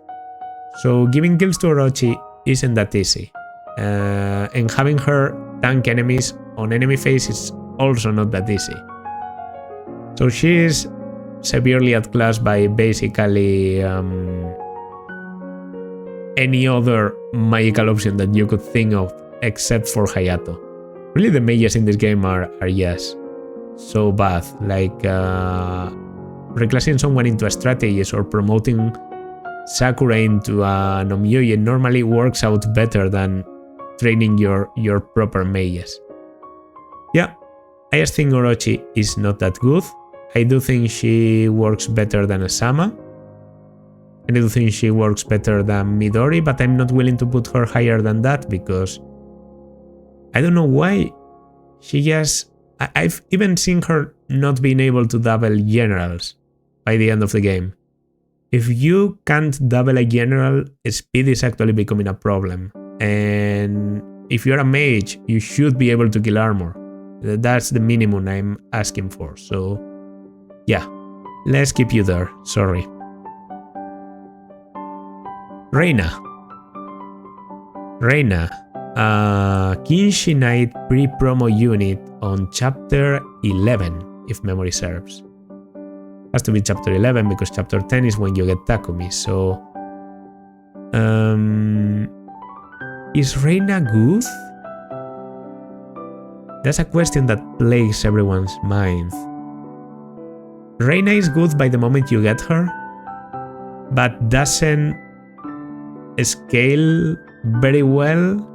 Like, as you advance, the enemies become stronger and Reina simply doesn't. She isn't going to get a promotion to get stronger because she's already promoted. She has good mobility and good damage, but tankiness just isn't there, and she's a bit too inaccurate. Like, being a Kinshi Knight on base is pretty unique, and if you don't have anyone to deploy, Reina can normally make it into your team. But aside from that, there's not a lot of things going for Reina, I'm sorry to say.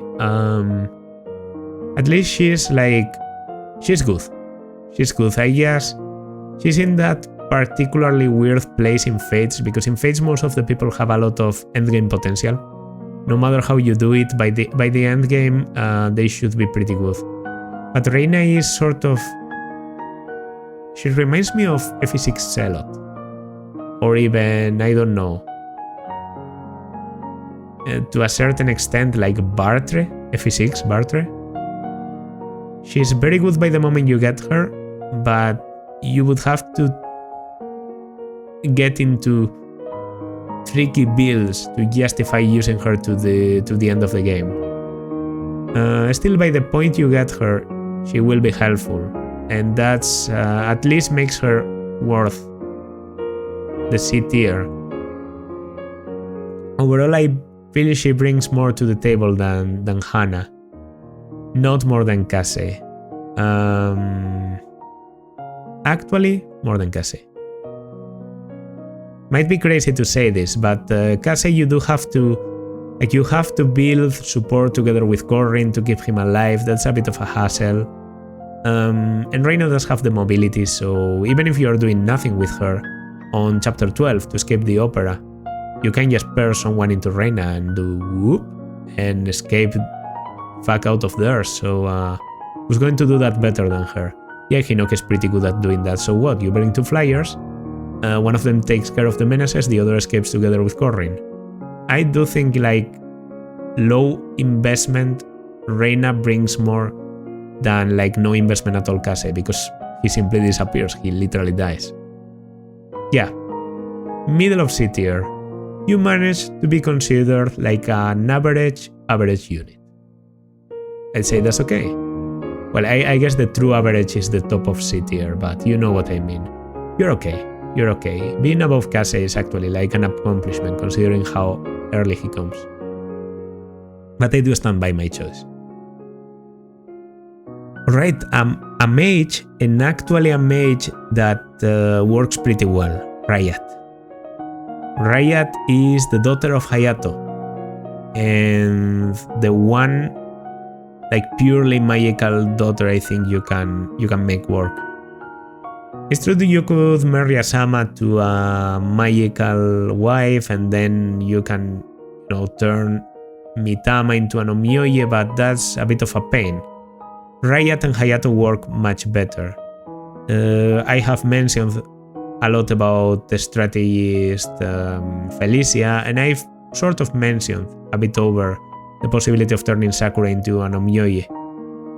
If you decide to boost their magic by just giving them Hayato as a prep bot, you are building support and you are slowly, I was going to say breathing, I will stand by the word even though it sounds a bit creepy. You're building the unit that is Rhajat, and Rhajat has fragile stats. She's a bit of a glass cannon, so she works sort of well when the other option for a mage you have is Orochi, who's the exact opposite. You could also technically marry Hayato and Orochi. That does mean you're going to have to stick with both of them through the early game, and then the resulting unit is going to be like the average between both of them. Strong magical stats, still fragile, but much more accurate, which is Raya's like biggest mistake. She is very, very inaccurate.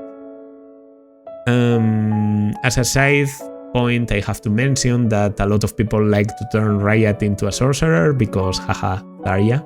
She is Tharya's reincarnation. And I understand that, but making her into a sorcerer in Birthright is much more difficult than in Revelation. In Revelation, you just have to have her be mothered by Nyx. Getting Rhajat is really almost as difficult as training Hayato, so I do think getting her is difficult. But I also think the resulting unit justifies it much better. You don't have a lot of good mages, so training her might be worth the wait. Under Hana. Hana is just good on base. In fact, I think Hana should probably be there, like over Midori. Why did I put you under? Because you are better than Azama, and somehow I put Azama over you. Yeah, I think that's good. I actually think this is good. Yeah, we're putting Hana on top of the tier. Rhajat is just, as I said, training her and getting her is going to be painful. Training her is going to be good because she deals a lot of damage. And you will get to use a satisfying high damage dealing mage, but to get to that point, there's going to be some trouble.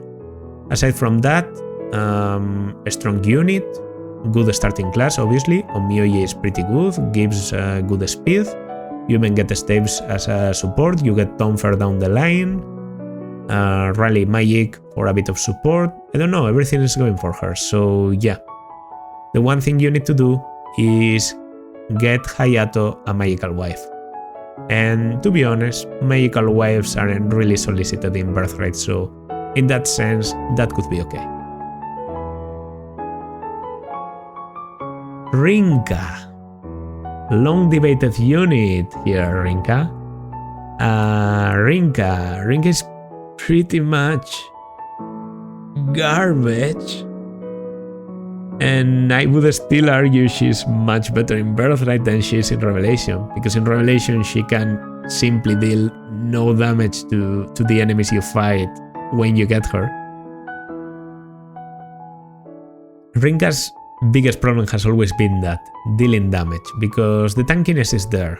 And Rinkah, I guess, in the mind of the people that designed Birthright, it was like this light bulb where, oh, they need a tanky unit, so why don't we give them like a tanky unit, and also we're going to give them access, because they don't have good access, like they don't have a good axe user.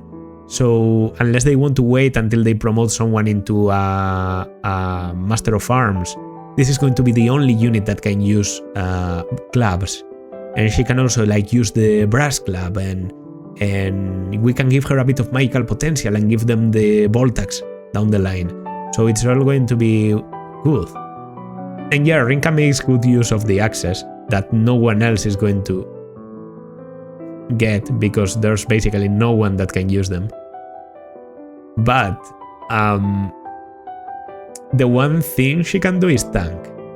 She's fast enough to not get doubled, but she doesn't double. She's sort of inaccurate, and she doesn't deal a lot of damage. So getting a kill on Rinkah is like very difficult. Normally she will try and tank enemies, and that will be her whole performance for the map, just tanking a bit of a group of physical enemies, because magic is very dangerous for her. Access do that. And yeah, the one way to make use of Rinkah and to make her like very, very, very useful is as a pair-up bot. The pair-ups from Oni Savage are incredible. She gives +4 attack and +2 defense, and that's just on base. So a lot of people like to do Rinkah paired together with Kaze to fix his damage issues. I also find that you can give her to Hinoka early on to take care of some enemies that might have a bit too much defense for her to kill in one round of combat. She's just a very good pair-up bot for someone. Even Ryoma. Some people I've seen justify, instead of using an actually good unit to pair up with Ryoma, why don't we just give him a permanent backpack of stats that allows him to do more damage? And it's actually pretty justifiable because it also should activate his personal skill, because nowhere Rinkah is higher level. Yeah, Rinkah isn't good. Like, stat backpack, like Hinata does that but also fights. So you have to be lower than that, and this is average, but you're not average, you're bad. Over Azama? Yeah, because Azama is a staff bot. Azama has better potential for the late game. Rinkah technically does more for you on the early game. I will keep her there, but if you really want to argue to me that Rinkah is F tier, I'm not going to contest you. Like, Rinkah is not that good. I do appreciate her, and I got to use a pretty good Rinkah on early game in Birthright, but I was playing an Iron Man and a stupid mistake got her killed. If you get very lucky with her, I guess it's possible for Rinkah to be like a good unit and, get good criticals and all that, but the best Rinkah builds, in my opinion, come from Revelation and being able to get her into a Norian class, like a Berserker or something like that. So yeah, all I can say. Also, E-rank access on base are horrible. I should have mentioned that. That's pretty bad. Ryoma. Well, I did say we were going to see a lot of samurai, and this is the fourth one, Ryoma. You get him on chapter 13 or 14. It's not really clear to me. I seem to have forgotten about a single chapter. I think that 12 is the opera. 10 is the Ninja Hell Birthright version. 11 is the boat. 12 is the opera. But somehow in my mind I'm thinking, so you get him by the end of chapter 13? That could be the case. Well, he has a personal sword called Rhajat, 1-2 range, gives him a void, has good critical. The guy is a pre-promoted sword master with incredible stats, very good growths. He deals a lot of damage, and if you place him on a tile with good avoid and with a decent support, he will dodge everything and kill everything. What more is there to say? This has to be the best unit in the game. Well, no. I actually think Corrin is better. I do think Corrin is better. And I have one word that you won't be able to debate here. Availability. Ryoma is very good from chapter 14 onward, but who has been doing all the work up until chapter 13? Who have you built into an absolute monster of a unit that is adaptable to any situation and to any circumstance your army is in by that moment? Corrin.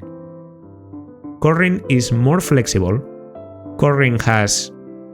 Basically, Corrin's only problem in Conquest and a bit in Revelation at times is the dragon weakness, but there are like no dragons at all to face in Birthright, so she doesn't have to be afraid of that. You can turn her into purely tanky, which is something that Ryoma can never be. Ryoma, the big problem with him is that he's a one-trick pony. He's very, very, very, very good at doing what he does, but he can do nothing else but that. He can only be a swordmaster with very good avoid. Of course, that's always going to work, because he's thought out to clear entire maps by doing that. But if you build Corrin well enough, she also should be able to do that with a Dark Knight build to be able to counter everything with a tome, or with like I don't know, even as a sorcerer with a Nosferatu. I don't think you get Nosferatu in this game actually, in Birthright. well, as a ninja with an incredible stack of avoid that might be even better than Kagero or Saizo, or as a malignite that I mentioned earlier to stack a massive amount of magical damage. All those are things that Ryoma won't be able to do, so just due to availability and the flexibility she provides, I'm putting Corrin over Ryoma. I know this might seem controversial, but yeah, they are still very good units, clearly a step above all the others. Ryoma is the purest combat unit you will find, and he does a very good work. With that, yeah, there's no reason to put him any lower. And Ryoma has two very good retainers. One of them is Kagero, that I put on B tier, and the other is Saizo, a ninja like Kagero that you get at the end of chapter 8. This is the unit that completely outclasses Kaze, comes just one chapter after him, and has some actually good defenses, good strength. He's a bit like in the same boat as Hinata, where his one weakness is that he's not that fast, and also not that tanky magically, but those get compensated by being a ninja, which gives him speed and magic and resistance. But he also has other like funny things going for him, like incredibly high skill, 80% accumulated skill growth, which just turns him into a critical machine with the Barb Shuriken, and a decent magic growth that with a magical pair-up, like for example Orochi, can turn him into an actual good damage dealer with the Flame Shuriken. And Orochi as a pair-up is not to be underestimated, because Diviners and Nomyoji give speed, so that fixes his slightly low speed for a ninja. I think Saizo is very good, and I think Saizo, you would be surprised to see how viable it is to make Saizo into a tanky ninja that doesn't only rely on dodging but can actually take a beating and counter at 1-2 range and just destroy everything. He also has a reclass into Samurai that can grant him Vantage very easily. So having Vantage with very high critical can also be very funny to mess with. And if that wasn't enough, his availability is just almost perfect. So A tier, and I'm putting you under Azura because yeah, there are more ninja that can do what you do, I guess, and a dancer might be a bit more valuable, but yeah, you found some good retainers, Ryoma. I guess technically, like statistically, as Takumi found the best retainers, but yeah, those are some good units.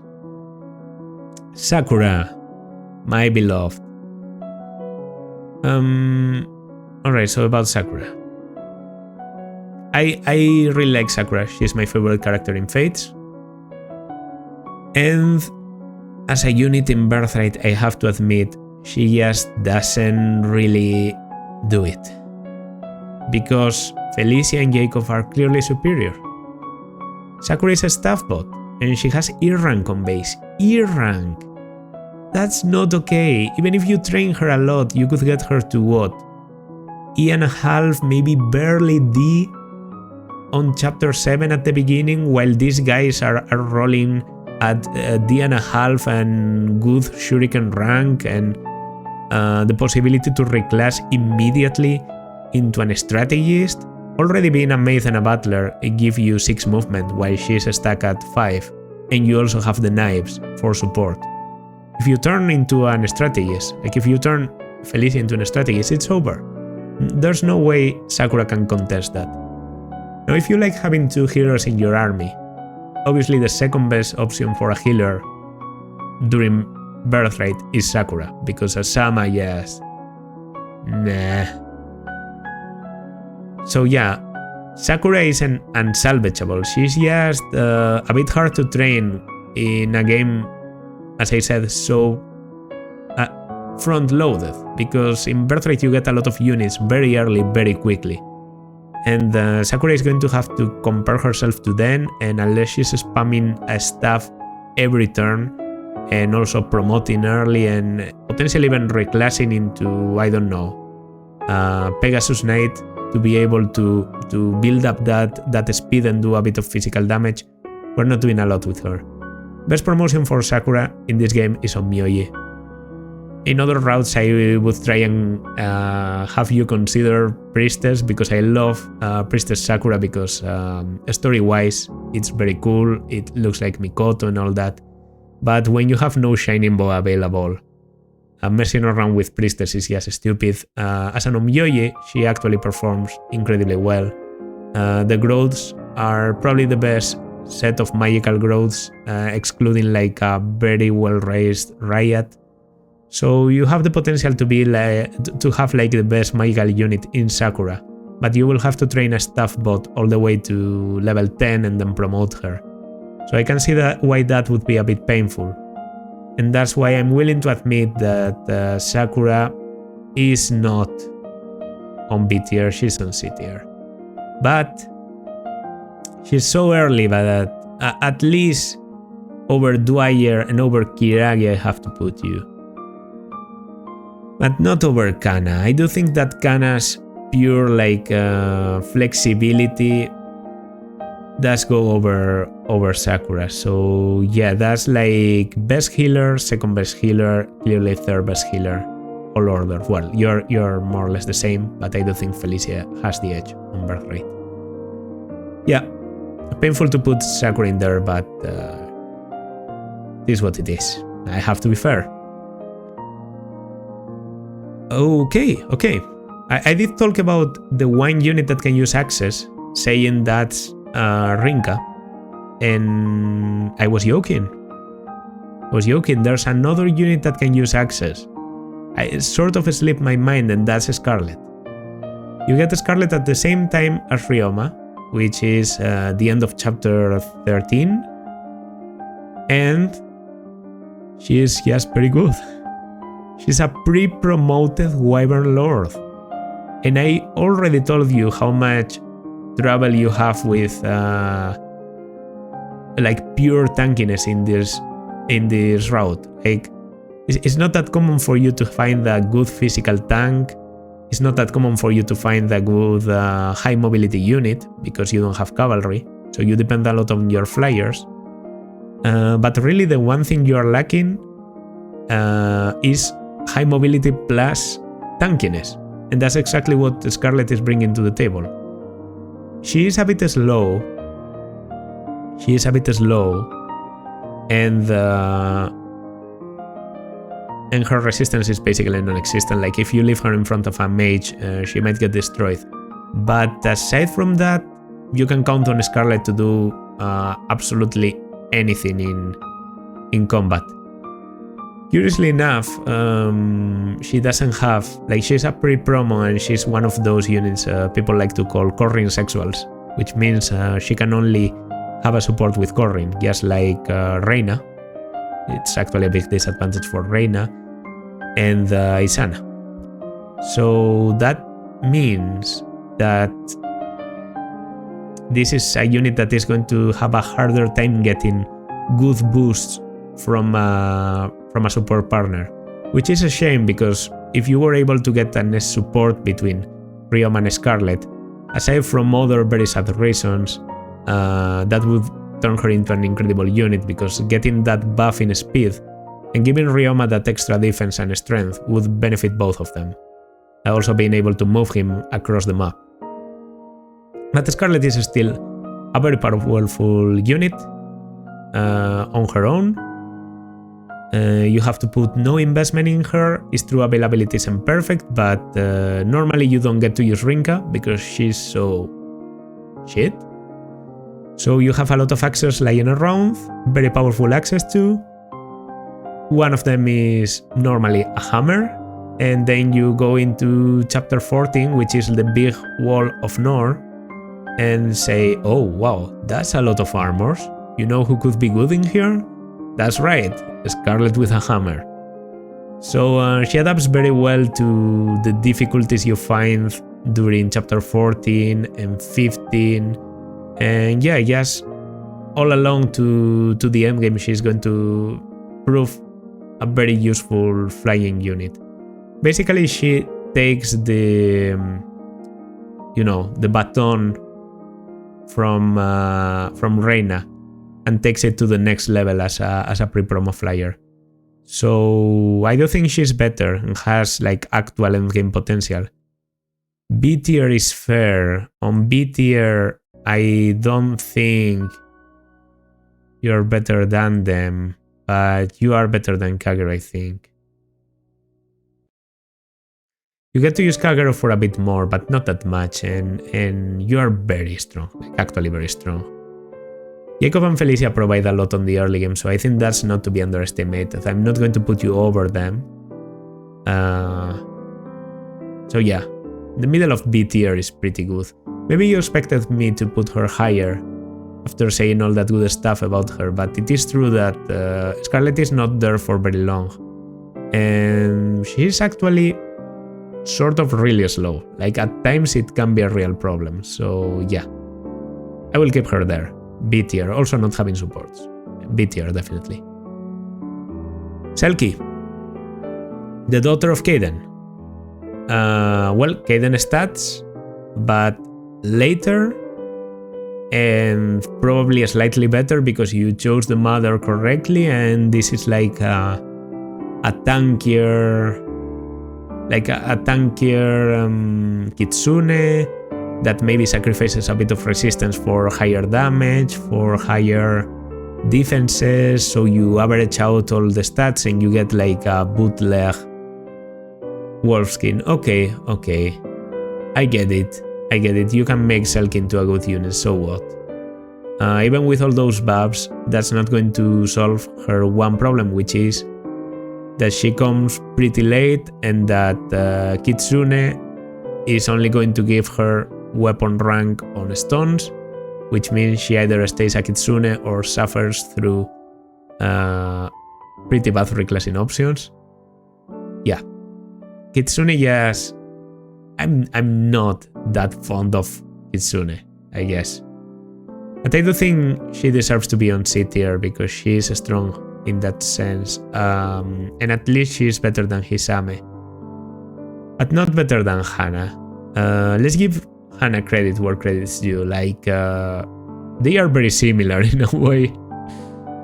They can deal damage, they are fast, and they tank magically. In a way, they are the same unit, only she has beast effectiveness. Sorry, Hana.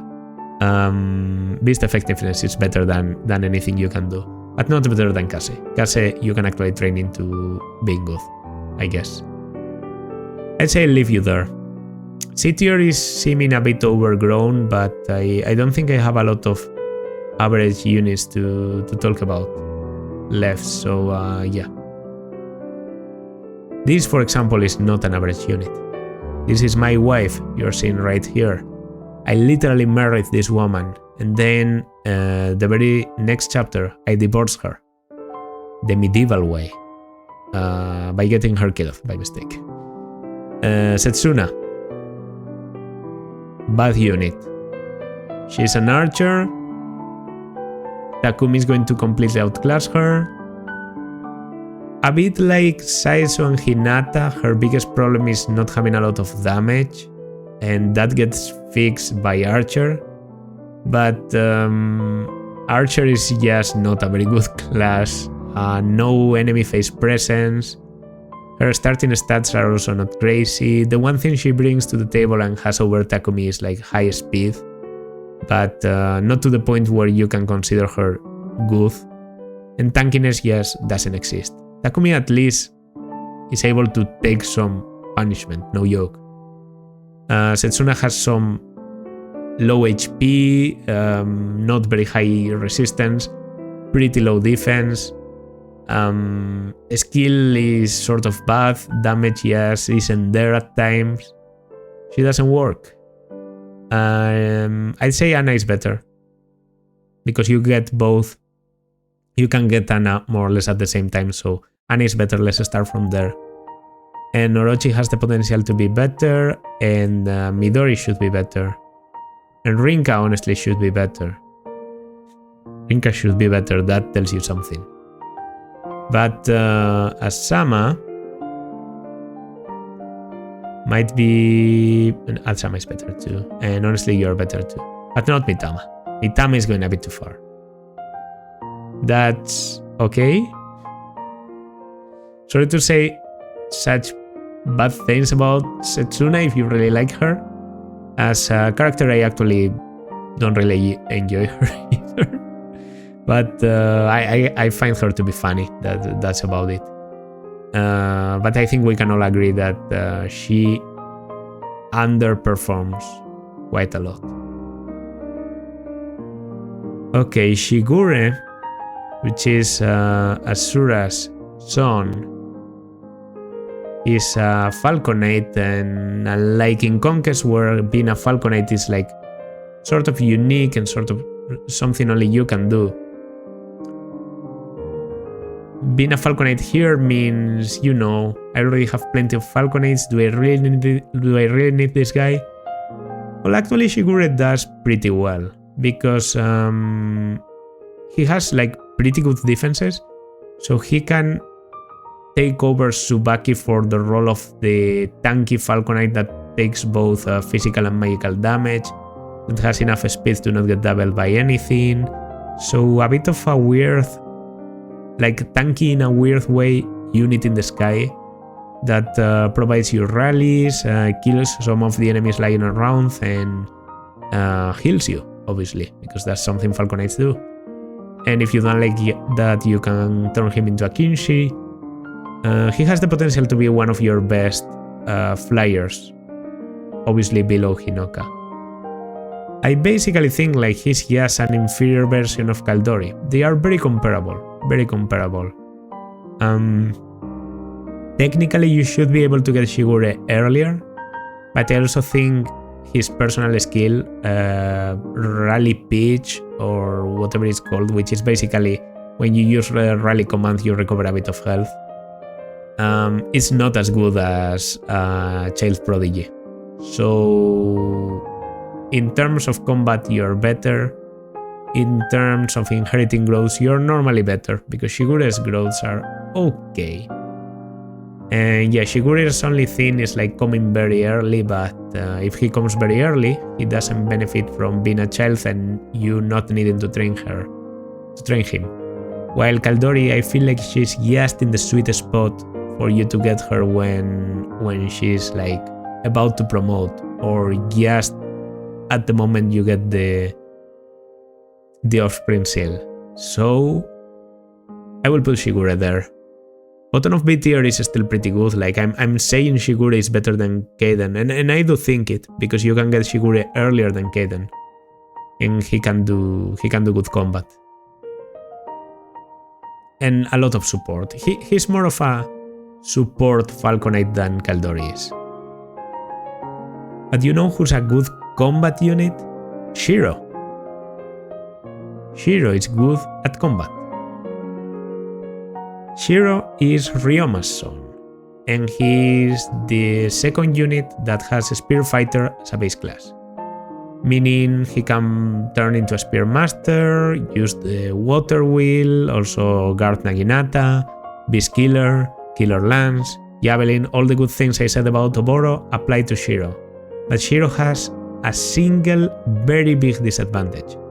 Even though he inherited like a good stat distribution, he's in a tanky class and he has, you know, good growths and probably a decent mother because he's whoever you decided to pair with Ryoma. He comes late because you got Ryoma pretty late. Now, I have to say, because Ryoma comes at chapter 13, he will normally overlap with the rest of the paralogs. If you're getting other children, you probably get to use Ryoma during those paralogs. So it's not like you're going to get Shiro on chapter 20. but more so you're probably getting him during chapters 18, 19, not that much later than someone like Kiragi or even Selkie. So I don't think availability is going to be as horrible as some would, paint him to be. And the combat is really, really good. Like, the combat on Shiro is really good. Of course, you can screw it up if you give him, I don't know, Orochi. But even Orochi, I should mention, has a very, very funny option of promoting him into a Basara and then going for a mixed build. The one thing I can say about Shiro is that if you get him by the point where you need to use an off-screen seal, like when he can promote immediately, then his recruitment chapter is actually pretty difficult. That's the Tarabas chapter is in the middle of a desert, and I found along the years that using a rescue should give you no shame, because damn, the enemies are strong and they really go to try and kill Shiro. So yeah, I like Shiro. I think he's better than Kiragi. Man, the C tier is looking enormous. I think he's better than Kiragi, but I think he's no better than Sakura. Like, that's going a bit too far. Between these two, yes, it's the base class that really makes the difference, but I feel like they are comparable, the two princes.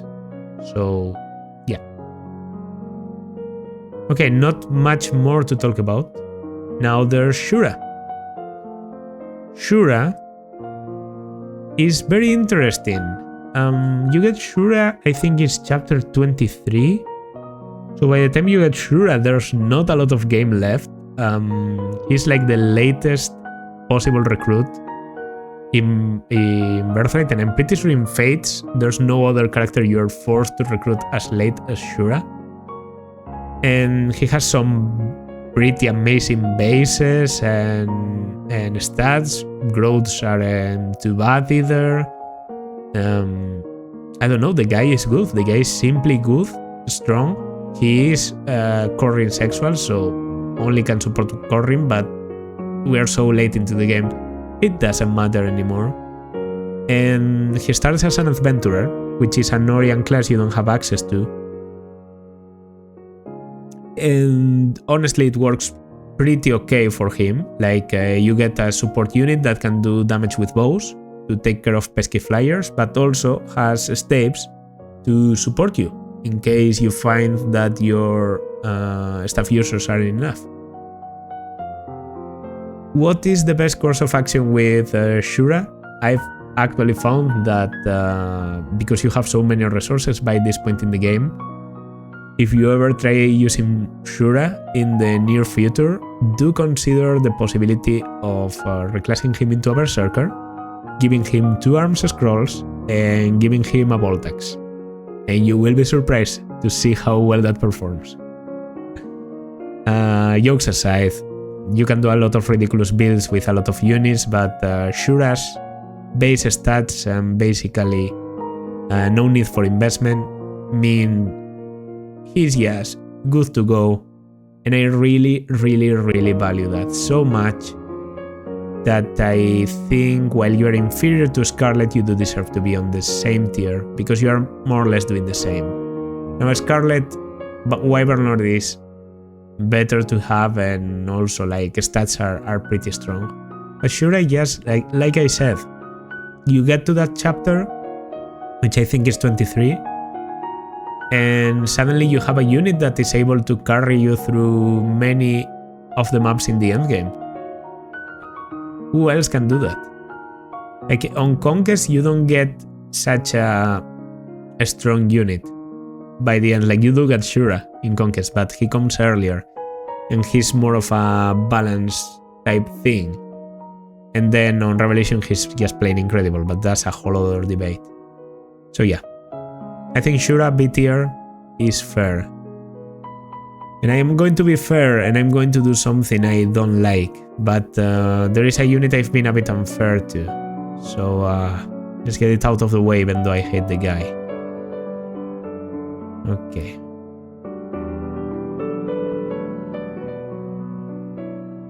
Alright. I'm not willing to do more than that, but yeah, Kaden is better than... I was looking at Kaden there. I wanted to punish him by putting him into C tier, but... Beast Bane is just so good. You face so many cavalry. That, yeah. I was talking about chapter 14 earlier. The North Gates where you battle Charlotte and Benny. Kaden can basically one-round all the cavalry in that map. He can also one-round the boss, Daniela.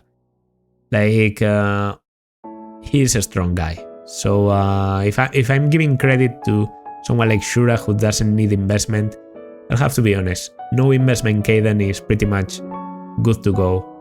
And his combat might even be better than Hinata's, so even though he's less flexible and stats he provides aren't that good, yeah, a round together with Kagero is actually pretty fair. Alright, that took something out of me because I don't like the guy, but I'll be fair. Now we're going to talk about Silas. Silas, I might have been teasing for a while that he's going to be placed sort of high because, as I said, we are in Hoshido, we don't have access to Norian classes, meaning that the things that are canonically like typical of Norian classes, like tankiness, high cavalry mobility and all that, are very valuable in here. And what do you know? Silas provides all of that, and he also does it by the end of chapter 7, so at the same time as Saizo and Orochi, with incredible starting ranks. Sea Lances and D-Swords. Sea Lances at the end of chapter 7 is insane. Insane. Like, I actually find it would be challenging to get Paladin Silas to not have 8 rank lances by the end of the game. He's just so good. Like, those weapon ranks might be the highlight of Silas's performance in this route, but he also has like good bases, his typical average good growths. The one thing he doesn't have going is speed. He's slightly slow, at least slow enough to not be able to double some enemies. But we are in Hoshido here. Everyone gives speed. Everyone. And I mean everyone. Like, you give speed, you give speed, you give speed. You.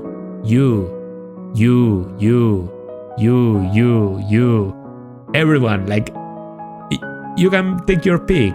Kaze actually works very well. Like, Kaze and Silas have a support together and they really benefit from it because Kaze gets like an all-around boost to defenses and attack, and Silas gets extra movement and also a good amount of speed. So yeah, Silas is just incredible. Everything I said about Jakob being reclassed into a cavalry, imagine if you have that, but you don't need to use the hard seal, and also you don't need to train the weapons.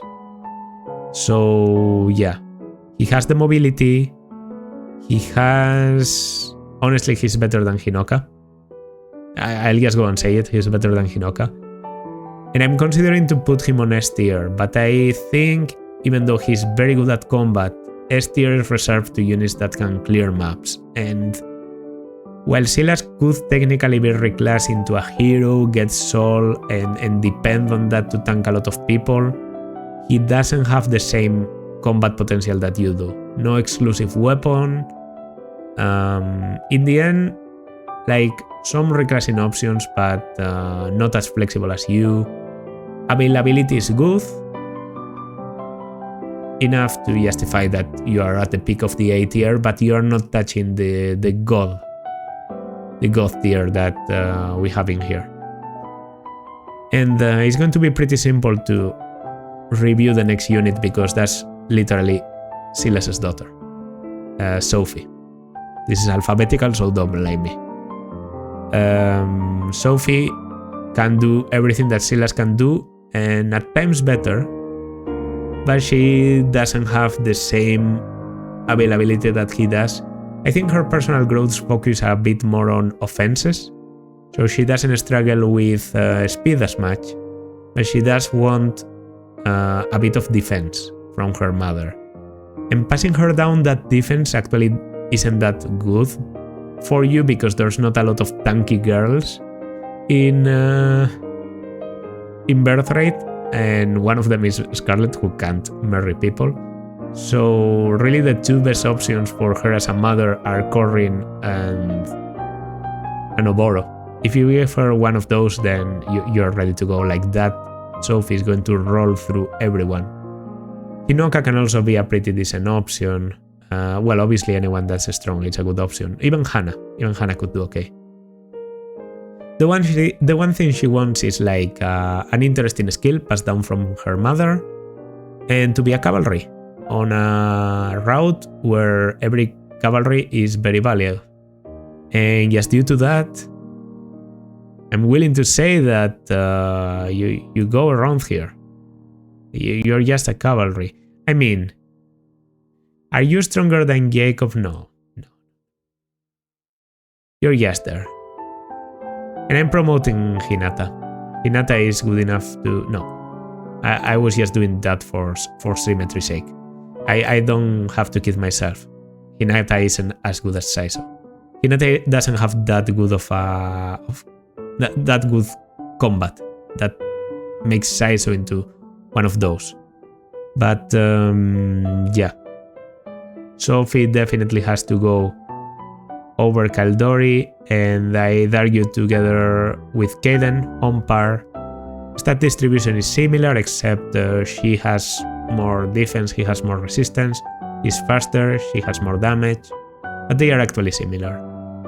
And Kaden is like easier to get, so I will grant him that and put her just below, together with all these kids. Okay, Tsubaki, that's the father of Caeldori that you get at the start of chapter 7, so he has very good availability, and you can train him for a long time, and he's in a good class, Falcon 8, and that's about it.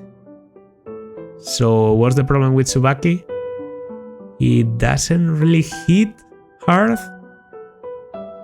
He wants to be tanky, but he isn't really, because Falconite doesn't make you tanky. He's sort of slow too for a Falconite, so he can't afford to abandon the class. You could reclass him into a samurai, which is something a lot of people like to do, but then you have to deal with E rank. At least he's better off dealing with E rank swords very early in the game than other people, because you get him so early. But yeah, still not great. I do have to say that Swordmaster synergizes very well with his personal skill, Perfectionist, which is plus 15 avoid when HP is full. So you can turn him into a bit of a dodge tank, like there's some potential in there. And yeah, early game you do get Hinoka as a flyer, but having another flyer is never going to bother you. He can sometimes be like just a good pair up or someone to ferry people around with. He has his uses. It's true that he's not a monster combat unit like the people on the A tier, and he doesn't come even close to being as good as the ones in B tier. Even his daughter outclasses him, as I said. But C tier is more than enough for him. And I do think he's better than Kaze, at least, than Reina, because, you know, flyer utility is just better. He comes earlier. Then Asugi and then Dwyer. But I wouldn't put him over Kiragi and Shiro. No, screw that. I would. The utility is there. And if you get a bit lucky, or if you give him a good pair up, I normally tend to not focus a lot on Tsubaki's utility as a combat unit. But if you give him, for example, Rinkah, then the damage should be like much better. And if you give him someone like, I don't know, someone that gives strength and speed, yeah, I guess there's not a lot of that in this route. But you could technically just give him someone like Hana. And then the support between the two builds extremely fast. And he gets to actually have some very good speed, double enemies reliably, snowball a little bit, you know, all that goodness. Really, his biggest point is his availability. Being so early in the game really saves him from a mediocre performance. Because other people that have to compare themselves to superior versions, like Kaze has to compare to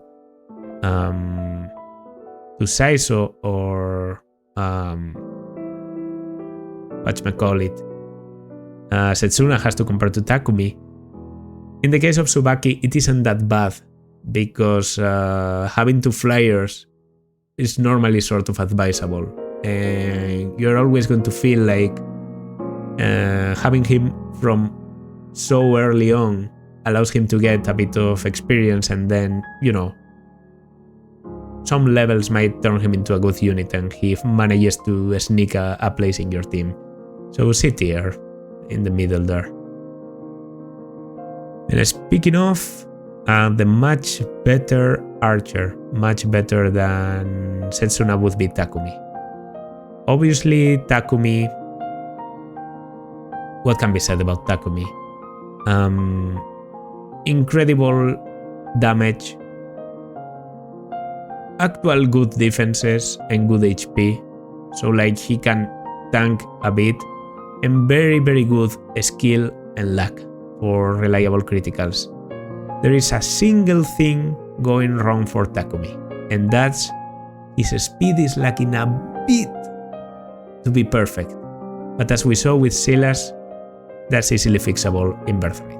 Anyone can give him the speed he needs. I find Kagero to be a very useful option for that because they join more or less at the same time.